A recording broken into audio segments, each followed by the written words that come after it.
Terima kasih klik video ini dan jangan lupa subscribe.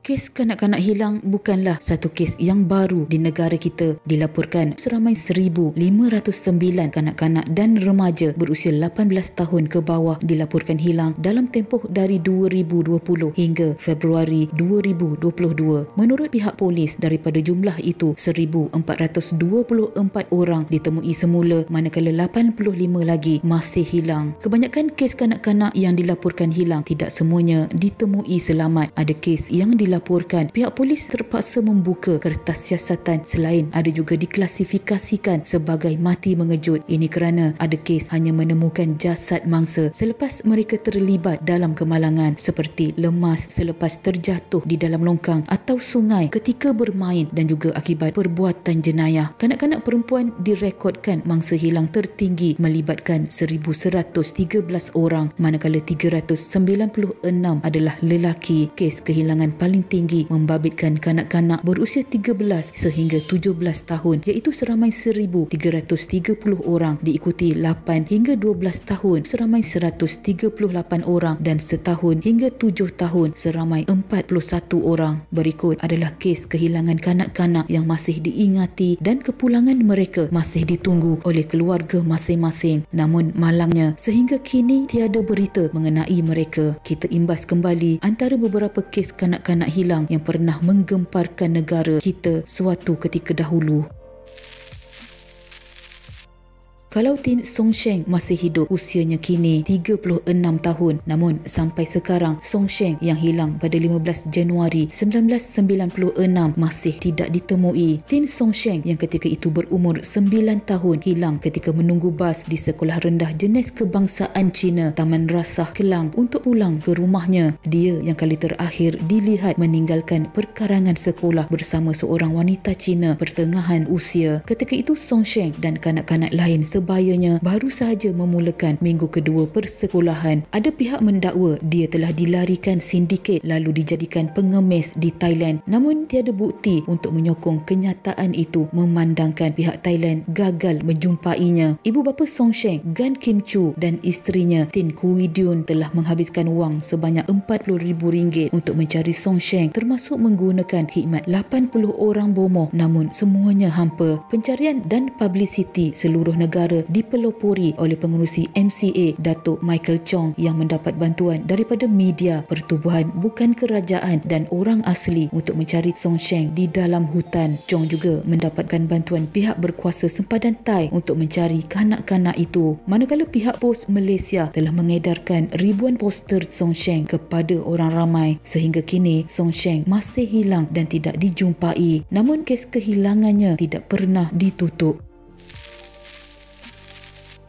Ketika kejadian kehilangannya di Kampung Gantuk, Mentakap, Pahang pada 28 November 1998, Zulaiha baru berusia 6 tahun. Pagi itu, Zulaiha bermain dengan adiknya Muhammad Nur Rahman di bawah pokok jambu mawar di halaman rumahnya. Umur Muhammad Nur ketika itu adalah 2,5 tahun. Ibu mereka, Kamariana Osman, pula sibuk menyapu sampah. Oleh kerana sakit perut, Kamariana meninggalkan mereka dan pergi ke tandas. Namun sekembalinya ke halaman, Kamariana mendapati Zulaiha tiada di situ. Muhammad Nur berlari datang dari di sebalik sebatang pokok sambil menjerit-jerit. Dia menangis dan memberitahu bahawa kakaknya itu telah jatuh di pangkal pokok jambu tersebut. Jika setakat terjatuh, mengapa Zulaiha tiada di situ? Muhammad Nur tidak dapat memberikan jawapan. Kamariana mencari di sekeliling pokok itu, namun hampa. Usaha mencari dilakukan dengan segera. Pihak polis menghantar anjing pengesan, beberapa buah bot dan helikopter untuk menyusuri Sungai Semantan yang terletak 200 meter dari rumah Kamariana. Namun Zulaiha tidak ditemui. Selepas lebih hampir 2 minggu berusaha, operasi itu dihentikan. Bagaimana Zulaiha boleh gaib dalam waktu yang begitu cepat? Ada yang mengatakan Zulaiha pergi ke Sungai Semantan dan lemas. Kalau benar begitu, kenapa tiada seorang jiran pun yang nampak, sedangkan Zulaiha memerlukan kira-kira 10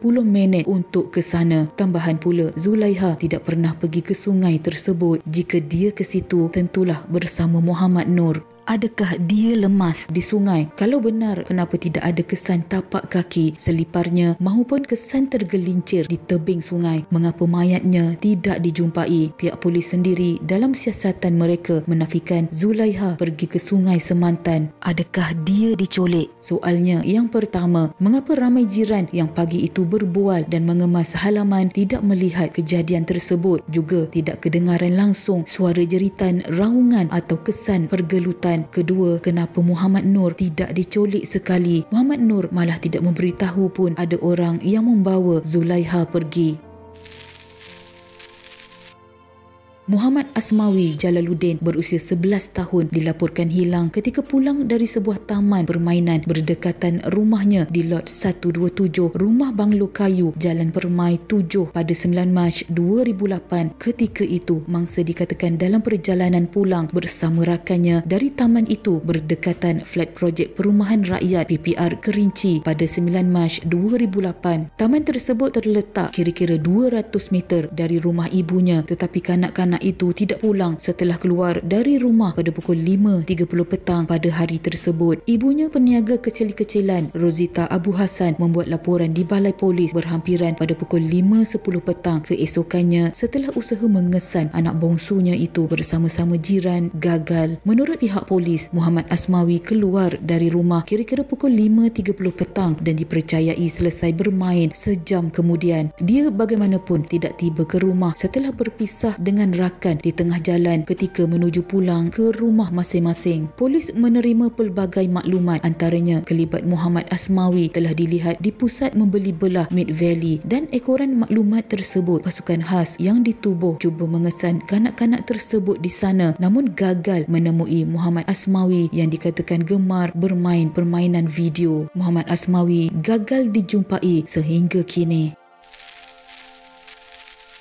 Pada 9 Januari 2008, Syarlini Muhammad Nashar pada usia 5 tahun telah dilaporkan hilang selepas bermain di taman permainan bersama seorang kakaknya yang berusia 8 tahun. Mayat Syarlini bagaimanapun tidak pernah dijumpai, malah tidak pernah dibuktikan telah meninggal dunia. Kehilangan misterinya berlaku tidak lama selepas insiden serupa yang menimpa Nurin Jazlin Jazimin pada tahun 2007. Pada hari tersebut, Syarlini keluar dari rumah untuk pergi ke taman permainan yang terletak hanya 200 meter dari rumah teres 2 tingkat di PJS 2 Taman Datuk Harun, Petaling Jaya. Ditemani oleh kakaknya Syarlina yang berusia 8 tahun, mereka berdua bermain bersama 30 minit sebelum kejadian pada jam 11.30 pagi. Namun hanya Syarlina yang pulang pada hari itu setelah digagal menemui adik perempuannya. Adik lelakinya memberitahu ibunya Suraya Ahmad mengenai kehilangan Syarlini dan mereka sekeluarga bergegas ke taman permainan tersebut untuk mencari Syarlini. Keluarga Syarlini kemudian membuat laporan polis selepas gagal mencarinya setelah 2 jam. Anak patung milik Syarlini dijumpai oleh penduduk setempat di lokasi yang mana dia dilaporkan hilang. Polis telah membuka kertas siasatan berhubung kes kehilangan Syarlini dan memulakan usaha pencarian secara besar-besaran bagi menjejaki Syarlini. Pencarian besar-besaran dilakukan oleh polis dan orang ramai. Ribuan rumah di kawasan itu digeledah oleh pihak berkuasa namun Syarlini gagal dikesan. Terdapat dakwaan bahawa kanak-kanak itu diumpan dengan gula-gula oleh seorang wanita yang tidak dikenali sebelum dipaksa memasuki sebuah kereta hitam. Selain itu, terdapat juga kabar angin mengenai seorang lelaki yang digelar lelaki kucing telah mendekati kanak-kanak itu untuk meminta dalih mencari kucingnya yang hilang sebelum menculiknya. Hanya 2 hari sebelum kehilangan Syarlini, seorang kanak-kanak berusia 6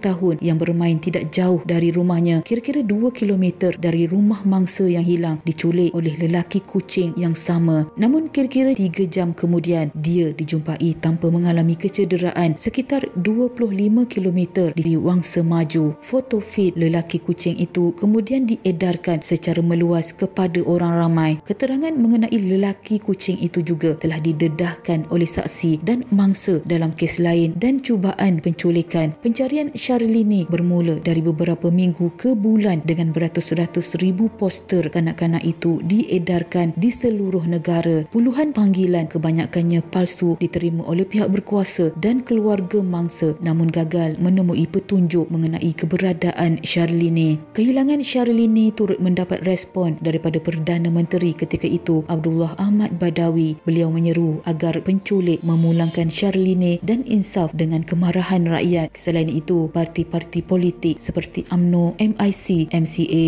PAS, DAP dan PKR turut membantu usaha mencari Syarlini. Selain lawatan pimpinan parti ke rumah ibu bapa Syarlini, poster-poster kehilangan Syarlini turut diedarkan kepada orang ramai. Terdapat juga andaian mengatakan Syarlini berkemungkinan menjadi mangsa sindiket pemerdagangan orang menurut sudut siasatan polis. Sehingga kini Syarlini masih hilang dan tidak pernah dijumpai selain tidak pernah dibuktikan telah meninggal dunia kerana tiada bukti kukuh mengenai kematiannya dikeluarkan.